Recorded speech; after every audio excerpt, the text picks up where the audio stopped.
¿Quién tienes por Neisseria gonorrhoeae? Doctora, puede ser una bacteria, Ya. puede ser una bacteria causado por, em, puede ser causado por transmisiones sexuales. La Neisseria gonorrea es una bacteria que ocasiona enfermedades de transmisión sexual. Es lo que quieres decir, ¿no? Sí, doctora. ¿Tienes duda? Miriam,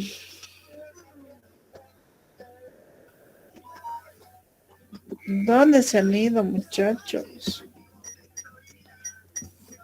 Si no saben, ya no me ven. Ahora es una transmisión, una enfermedad de transmisión sexual, doctora. Ya. Vamos a hablar de la Neisseria gonorrea, agente etiológico de lo que es la gonorrea, ¿sí? La gonorrea es muy frecuente en pacientes jóvenes, en adolescentes y en adultos jóvenes, ¿no? Entonces siempre es útil tener medidas de prevención cuantitativa de bacterias, sobre todo en aquellas personas que les gusta mantener relaciones sexuales extramaritales o qué sé yo, ¿no? Entonces vamos a hablar de las características generales de la Neisseria.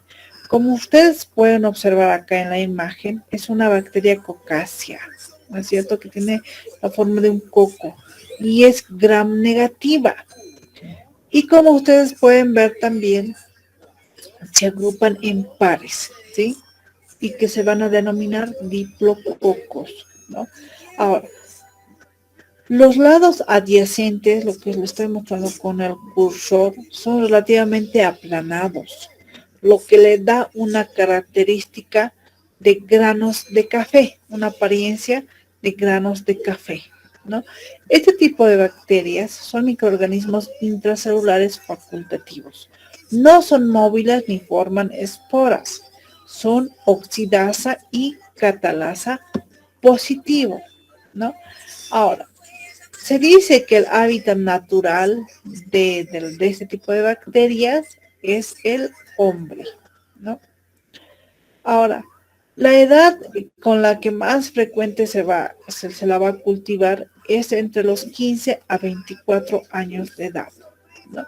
Entonces, los portadores pueden ser tanto sintomáticos como asintomáticos. En especial las mujeres no presentan síntomas. Otros autores hablan de manera contraria, que las mujeres son sintomáticas son asintomáticas y los hombres son los sintomáticos, ¿no? O viceversa, ¿no? Entonces, esta enfermedad es de transmisión sexual, es decir, por el coito, ¿no es cierto? En personas heterosexuales u homosexuales. Bien, ahora, este tipo de bacterias va a crecer de manera muy adecuada sobre las superficies húmedas de las mucosas. Esto va a incluir lo que es el cérvix. Pueden ver el cérvix está con una secreción purulenta, ¿no es cierto? Entonces, ¿por qué no también podría afectar lo que es el útero? Las trompas de falopio causan un grado de EPI en lo que son las mujeres. La EPI es la enfermedad inflamatoria pélvica, ¿no? Y también puede afectar a los hombres, obviamente. Aquí podemos ver salida de secreción purulenta a través de lo que es la uretra, ¿no? Esta enfermedad también la podemos encontrar en otras estructuras anatómicas, por ejemplo, lo que es la boca, la faringe, inclusive el ano, en aquellas personas que practican el sexo anal, ¿no?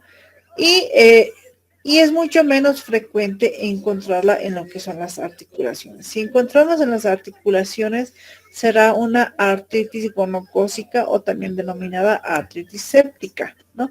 Este tipo de patología generalmente la vamos a encontrar en pacientes inmunodeprimidos o que tengan la infección por VIH-Sida.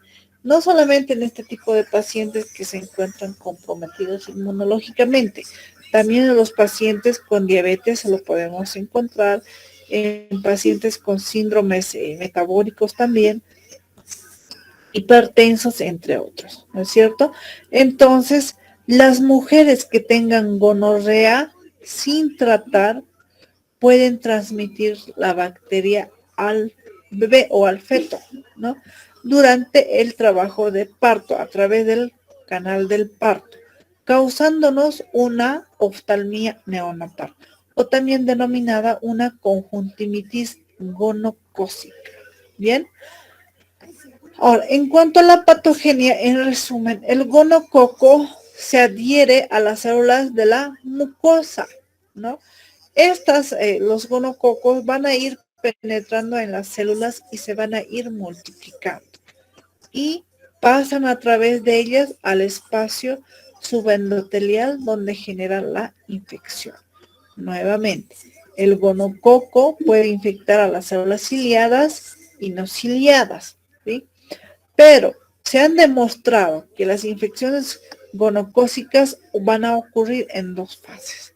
La primero es la adhesión a la mucosa y luego la invasión a la célula epitelial, ¿sí? En la etapa inicial, es decir, en la adhesión, en la etapa de adhesión, sucede la primera interacción, ¿no? Tanto de la bacteria como de la célula hospedadora. Y por qué no también lo que es el pH y las interacciones hidrofóbicas, ¿no? Estas van a ser las más importantes. La adhesión del microbio invasor a un receptor de la célula hospedadora es el eslabón, ¿no? Los pilis que van a tener la Neisseria gonorrheae y junto con las proteínas OPA que presenta van a permitir la adhesión a los receptores de los linfocitos y a las integrinas que se van a encontrar a la altura de la superficie epitelial. Bien, ahora, la bacteria tiene un sistema de secreción que inyecta múltiples proteínas al interior de la célula hospedadora, ¿sí? Algunas de estas van a ocasionar que se pueda reacomodar en el citoesqueleto de la célula y van a tener obviamente reacciones en cadena que permiten engullir a la bacteria dentro del citosol, ¿sí? Dentro del citosol, las bacterias lisan la membrana vacuolar, escapan de esta y se van a ir diseminando, ¿no? Ahora, una proteína de la superficie de la bacteria se va a unir a la célula de manera superficial del hospedadero y se va a inducir su propia endocitosis. Una vez dentro de la célula, algunas van a escapar y se van a ir a multiplicar en el fagosoma, donde el gonococo usualmente se localiza. Entonces, lo que van a ocasionar es una reacción inflamatoria severa, ¿sí? Ahora, en cuanto al diagnóstico, se dice que no solamente el gonococo nos va a causar una infección de transmisión sexual, ¿no? También se va a transmitir varias enfermedades a través de lo que es el contacto sexual o del coito. Entre ellos vamos a tener virus, bacterias, parásitos, hongos, ¿sí? Entre los virus, por ejemplo, tenemos al virus del VIH, la hepatitis, al citomegalovirus, entre otros. Bacterias, gonococo, tricomona, podemos al chancro, a Haemophilus ducreyi, tenemos al treponema pallidum, entre otros, ¿no? Entre los hongos vamos a tener a la Candida albicans, sobre todo, ¿no? Ahora, no todas las infecciones de transmisión sexual van a tener cura, ¿sí? Por ejemplo, el VIH no tiene cura, ¿no es cierto? No tiene cura. Pero se dice que el virus del VIH-Sida, en algunos casos, en algunos reportes, menciona que hubo una curación gracias a la aplicación de las células madre, ¿no? Pero no todos los pacientes llegan a curar, solamente en un ensayo clínico se puede determinar eso, ¿no? En el virus del herpes tampoco existe una cura definitiva, ¿no? Por ejemplo, la aciclovir en este tipo de pacientes va a inhibir el tratamiento, pero puede volver a aparecer, ¿no? Al igual que el herpes 1 que nos aparece a nivel de los labios, el herpes 1 o labial, nosotros lo conocemos como el besito de la araña, ¿no es cierto? Entonces, eso no es un besito de la araña, simplemente es el herpes. Le hacen tratamiento y cuando disminuye sus defensas va a volver a aparecer, o la exposición solar lo vuelve a hacer reaparecer, ¿no? Entonces, todas las infecciones de transmisión sexual de manera bacteriana van a tener un periodo de incubación de 2 hasta 5 días, ¿no? Ahora, cuando el ser humano presenta síntomas, la identificación de la gonorrea se logra mediante la obtención de muestras con hisopos estériles, ¿no? A partir del exudado. En el caso de las mujercitas, vamos a usar lo que es el espéculo, ¿no? Con la espátula de aire vamos a tomar la muestra, ¿no? También podemos tomar en la uretra en el caso de los hombres, en el recto, en la orofaringe, ¿no? En las mujeres generalmente la muestra se va a obtener en las glándulas de Bartolini, que pueden estar inflamadas y les va a ocasionar un dolor bastante severo, que les imposibilita inclusive la deambulación, ¿no? También puede existir como una complicación a nivel de las trompas de falopio, lo que es la toma de muestra por EPI, el endometrio, la sangre, el líquido articular, si es que hubiera una gonocosis artrósica. Entonces, también las lesiones a nivel de la piel, ¿no? Entonces, la muestra generalmente que no es invasiva la podemos tomar en las muestras de orina, en ambos sexos, ¿sí? ¿Hasta ahí me han comprendido? Sí, doctora. Elías Anderson. Elías. No está Natalie, Andrea.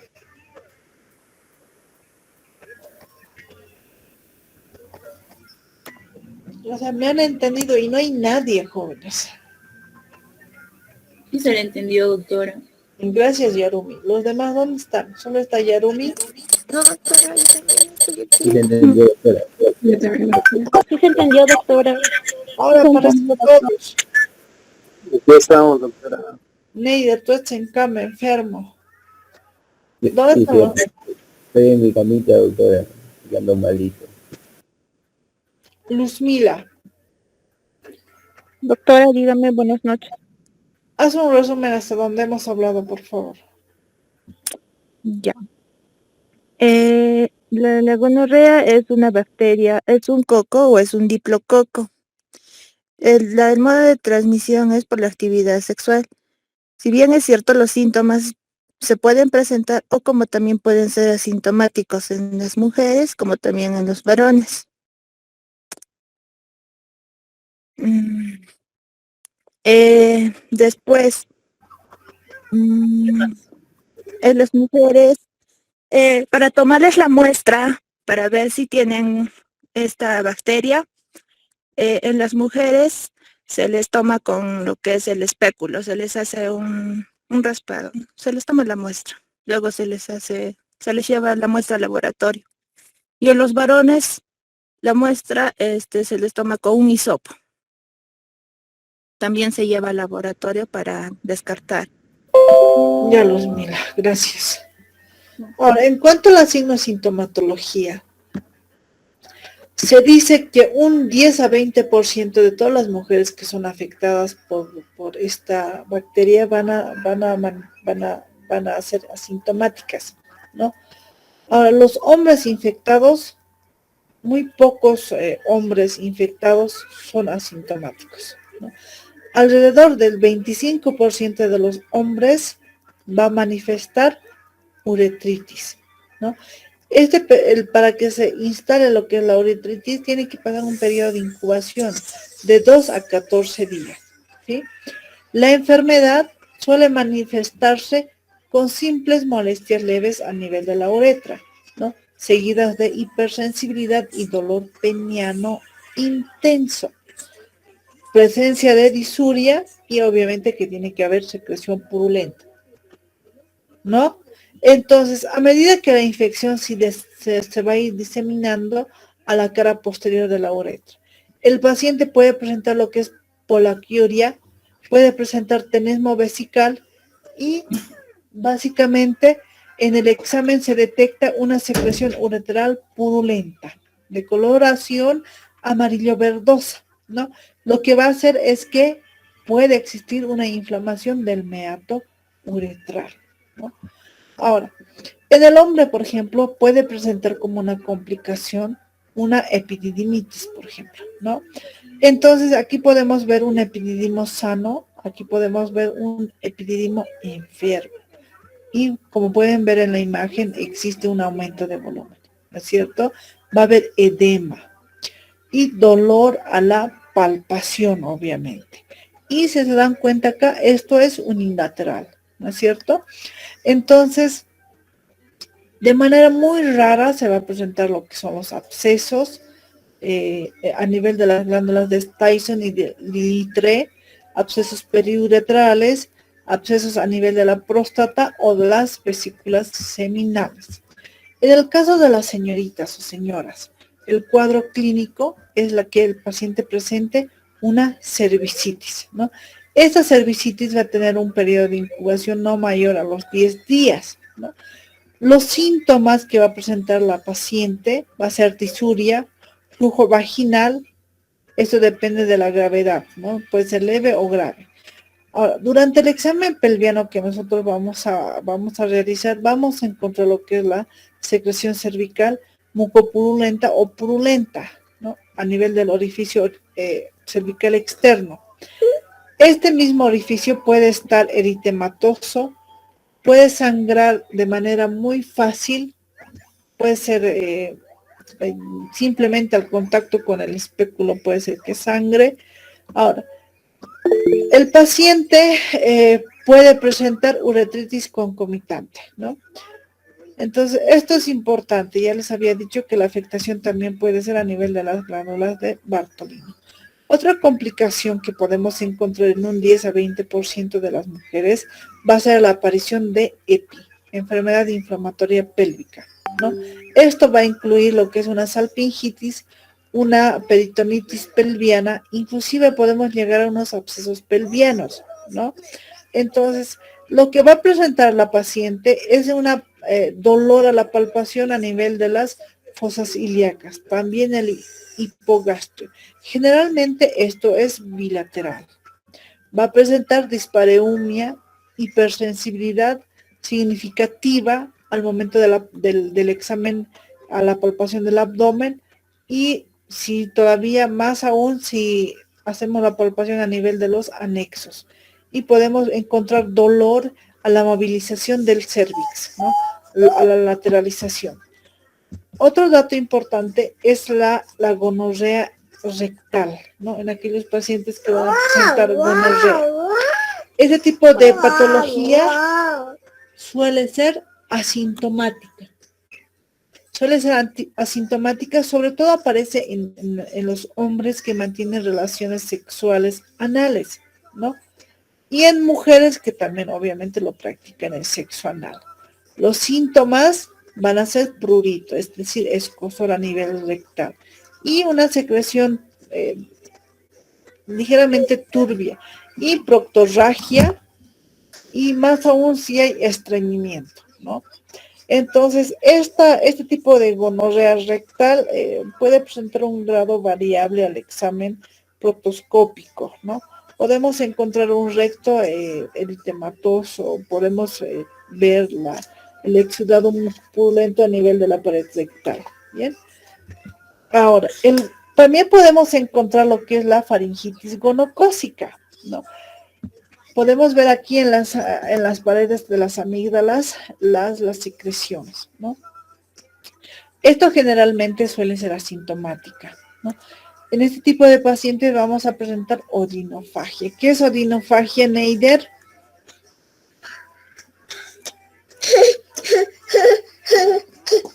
Neider, ¿qué es odinofagia?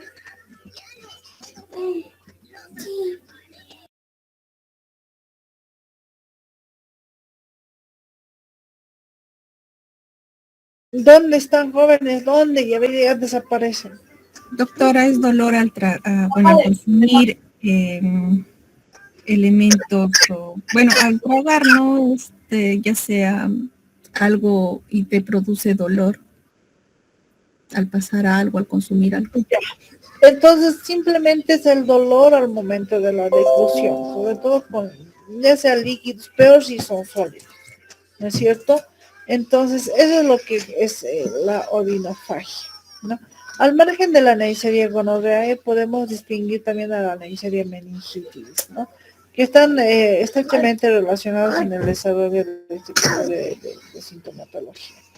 Ahora, en cuanto al tratamiento, en el tratamiento hay bastante discrepancia. Otros me mencionaban que en el Perú emplean mucho lo que es la penicilina, ¿no?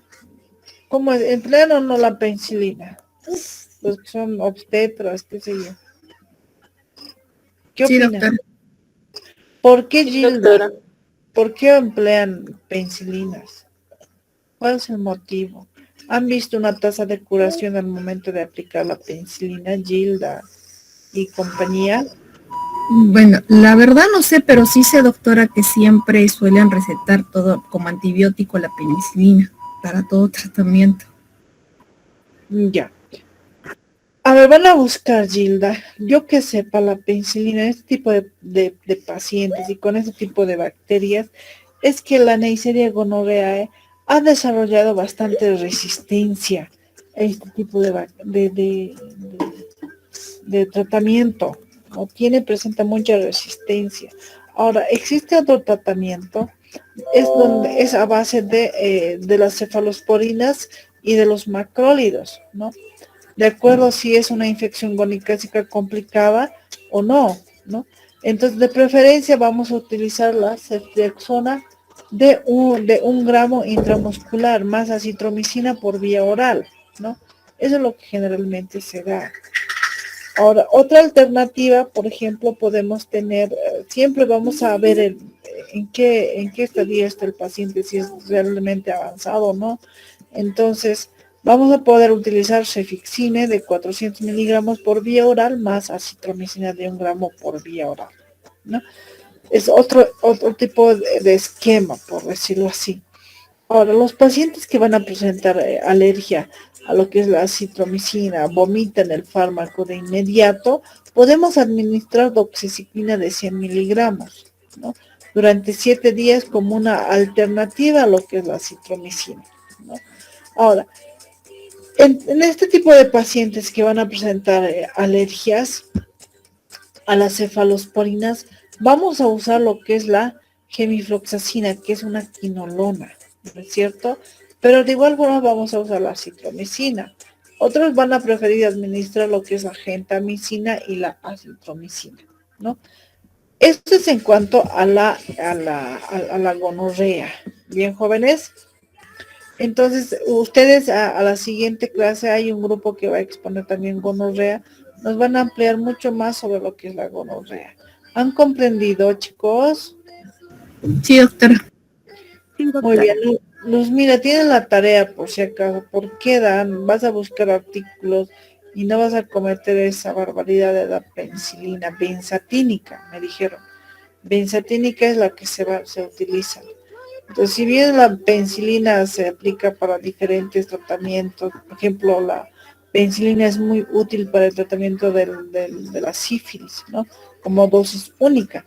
Hay veces no resulta factible, pero hay momentos que el paciente puede desarrollar más gravedad, llegando a una neurosífilis inclusive, ¿no? Entonces la penicilina sí es el tratamiento de elección, pero en este tipo de pacientes que tienen sífilis. Pero en la gonorrea, Gilda, compañía, los que son ginecobstetras, van a ver por qué no se puede dar penicilina a estos tipos de pacientes. ¿Bien? Doctora, ya no soy ginecobstetra. Ay, ¿a quiénes son ginecobstetras? Allá en el Perú hay el estudio de ginecobstetricia o ginecobstetros, así se los llama, ¿no? Ya, pero de todas maneras van a leer todos entonces. Sí, y les voy a preguntar el día viernes. Aquí me voy a anotar. Van a leer por qué no se da. Y el grupo que está exponiendo gonorrea de igual forma me va a decir por qué no se da penicilina, ¿no? Muy bien, chicos. Nos vemos a la siguiente clase. Que tengan buena noche. Esperemos que ya estén terminados la primera parte de su trabajo para continuar con la segunda parte, porque ya van a tener la fecha programada. Bien. Que tengan buen descanso, jóvenes. Hasta luego.